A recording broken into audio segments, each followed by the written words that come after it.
Everyone, good morning সবাইকে। তো শিউলি simple লাইফস্টাইলে সবাইকে ওয়েলকাম। তো দেখো আবারও একটা নতুন ভিডিও নিয়ে তোমাদের কাছে চলে এসেছি। তো তোমরা চ্যানেলে যারা নতুন তারা আমার চ্যানেলটিকে অবশ্যই সাবস্ক্রাইব করে আমার পাশে থাকবে। তো চলো, আজকে বুধবার, তো তাই আজকে মেয়ের স্কুলও ছুটি, এখন সামার ভ্যাকেশন চলছে, আর বরেরও টিউশন ছুটি আছে আজকে। তো তাই চা খেতে খেতে ভাবলাম কি করব। তো এই যে দেখো আমি আর কি কুমড়োর তরকারিটা বসিয়ে দিয়েছি। তো আজকে এটা আমি পেঁয়াজ দিয়ে করছি। তো পেঁয়াজ দিয়ে না আমার মেয়ে বা হাজবেন্ড না খুব খেতে ভালোবাসে তরকারিটা। তো তাই আমি তরকারিটা তাড়াতাড়ি করে বসিয়ে দিলাম। তো আর ভাবছিলাম যে আজকে কি কি রান্না করা যায়।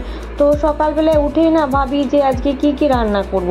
তো একটা যদি প্ল্যান করে নিই না রান্নার বা কোনো জিনিসে, তো দেখবে সব জিনিসটা আর কি ঠিকঠাক হয়। তো এদিকে দেখো আর কি তরকারিটা বসিয়ে দিয়েছি, আর আমি এদিকে একটু ডাল ভিজিয়ে নিয়েছিলাম। তো আজকে একটু মসুরির ডাল করব। তো তাই একটু জল দিয়ে ভিজিয়ে নিলাম, কারণ যদি জল দিয়ে ভিজিয়ে নিই না তো নোংরা বালিটা উঠে যাবে। কারণ কি বলো তো, এটা আমাদের ঘরের আর কি মসুরির ডাল। তো ওইদিকে দেখি কুমড়োটা অর্ধেকটা সেদ্ধ হয়ে গিয়েছে, আর এদিকে ডালটাও না অনেকটা ভিজে গেছে। তো এবার মনে হচ্ছে না কুমড়োর তরকারিটা হয়ে গেছে।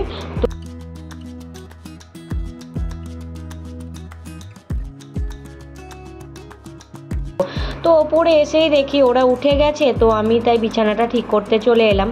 তো এবার দেখো আমি আজকে চাদরটা তুলে নেব, আর বালিশের সমস্ত কভারগুলো খুলে দেবো, কারণ 2-3 দিন পর পর আমি আর কি চাদরগুলো চেঞ্জ করে দিই। তো দেখো আজকে তোমাদের সঙ্গে আমি কিছু ট্রিক্সের কথা আর কি বলবো, যেগুলো তোমাদের অনেক ক্ষেত্রে কাজে লাগবে। তো তাই দেখো আমি আগে বিছানার চাদরটা খুলে তুলে দিলাম। তো এরপর আমি বালিশের কভারগুলো তুলে দেবো। তো এবার আমি চাদরটাকে টান টান করে পেতে দেবো। জানো তো এই যে চাদরটা আমি পাচ্ছি না, এই যে 4টে কোণা আছে, সেই কোণাটাকে তোমরা যদি না একটু গিঁঠিয়ে দাও, তাহলে দেখবে ভালো করে বেঁধে দিলে না চাদরটা আর কি সরে আসে না। বাড়িতে বাচ্চা আছে বুঝতেই পারছো, একটু সমস্যা তো হয়, বিছানায় বসলে চাদরটা আর কি নেমে যায়। তো এই যে দেখো আমি চাদর এভাবে গিঁঠিয়ে দিচ্ছি। তো তোমরা বাড়িতে এভাবে ট্রাই করতে পারো। তো চাদর পাতা আমার মোটামুটি কমপ্লিট হয়ে গেল। তো এবার দেখা যায় আর একটা ট্রিক্সের কথা। এই যে দেখো আমি বালিশের একটা আর কি তোমরা কভার নেবে। এই কভারে তোমরা তো এখন গ্রীষ্মকাল, এবার মাঝে মাঝে তো বৃষ্টি হচ্ছে। তো তার জন্য তোমরা বাড়িতে হয়তো কেউ কেউ ছোটো ছোটো চাদরও ইউজ করো, সেগুলো যাতে বিছানার ওপরে পড়ে না থাকে বা ভালো না লাগে দেখতে, তার জন্য আমি একটা কভার নিয়েছি, সেই কভারের মধ্যে ভরে রাখবো, তাতে আমার বিছানাটা দেখতেও সুন্দর লাগবে, আর চাদরগুলো বারবার করে নোংরা হবে না। তো এই যে দেখো আমি তাই করে রাখলাম।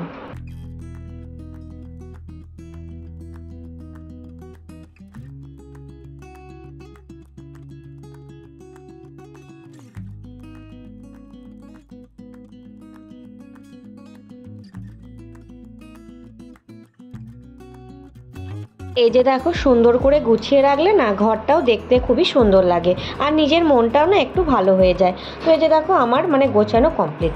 তো এবার ভাবলাম যে আনলাটাও না অনেক দিন ধরে গোছানো হয়নি। তো এদিক ওদিকে সমস্ত জামাগুলো ছড়িয়ে ছিটিয়ে আছে। তো তাই তোমার দাদাভাই জামাগুলো একটু ঠিকঠাক করে গুছিয়ে নিচ্ছিলাম। তো তাই দেখো গোছানো আর কি শেষের দিকে। তো আমরা মেয়েরা বলো একটু অগোছালো দেখতে পারি না। নিজের শখের ঘরটাকে একটু যদি অগোছালো থাকে মনটা কেমন যেন না একটা হয়। তো বন্ধুরা বলো, তোমাদের সাথে নিশ্চয়ই এমনটাই হয়। আমরা মেয়েরা নিজের শখের ঘরটাকে যদি একটু সুন্দর করে গুছিয়ে রাখি না, তাহলে খুব সুন্দর লাগবে দেখতে।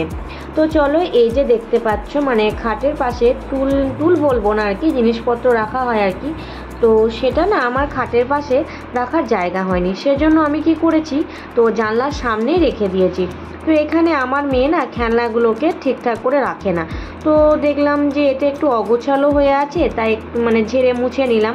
তো চলো বন্ধুরা, তোমরা এই যে দেখতে পেলে ছোট ছোট জামাগুলো আমি গুছিয়ে রাখলাম। তো সেগুলো আমার মেয়ের ছোটোবেলাকার। দেখো এই জামাগুলো না মেয়ে আর কি পুতুলকে পরিয়ে রাখে বাড়িতে। তো তোমাদের বাড়িতে যাদের ছোট ছোট বাচ্চা আছে তাদেরও নিশ্চয়ই এরকম আর কি করে।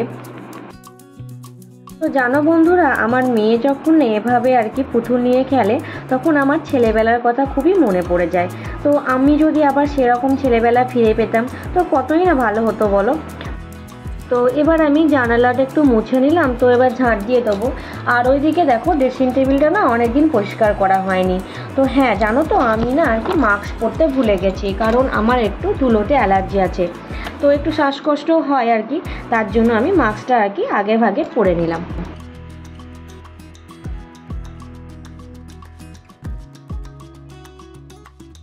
তো অনেক দিন জানো তো ড্রেসিং টেবিলটা মানে কাঁচটা আর কি ঠিক করে পরিষ্কার করা হয়নি, তো তাই ড্রেসিং টেবিলে কাঁচটা একটু ঠিক করে পরিষ্কার করে নিচ্ছিলাম।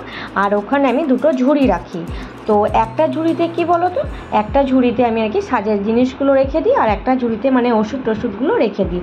তো মেয়ে আর কি একটু অগোছালো করে রেখেছিল আর একটু ধুলোও পড়েছিল, তো তাই একবার ঝুড়িটাকেও ভালো করে পরিষ্কার করে নিলাম।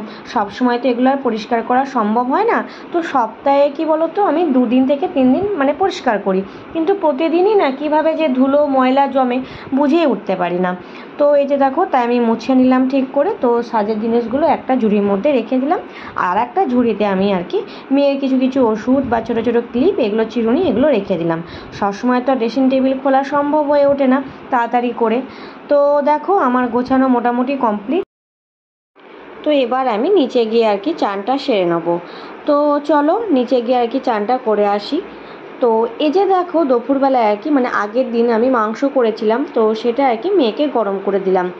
আর এখন বিকালবেলা হয়ে গেছে, মেয়ে তো ড্রয়িং করছে, তো ড্রয়িং করে না এবারও বিকালবেলায় খেলতে যাবে। তো তাই ওকে কি খেতে দেবো, তো ঘরে না আমি গ্রীষ্মকালে দই পাতি, তো তাই ওকে একটু মানে দইটা দিলাম। আর আমি তো বিকালবেলায় দইটা আর কি খাই না, তো তার জন্য আমি নিজের জন্য একটু চা বানিয়ে নিয়েছি। তো দেখো এবার মেয়ে যে রেডি হচ্ছে, তো এবারও খেলতে যাবে।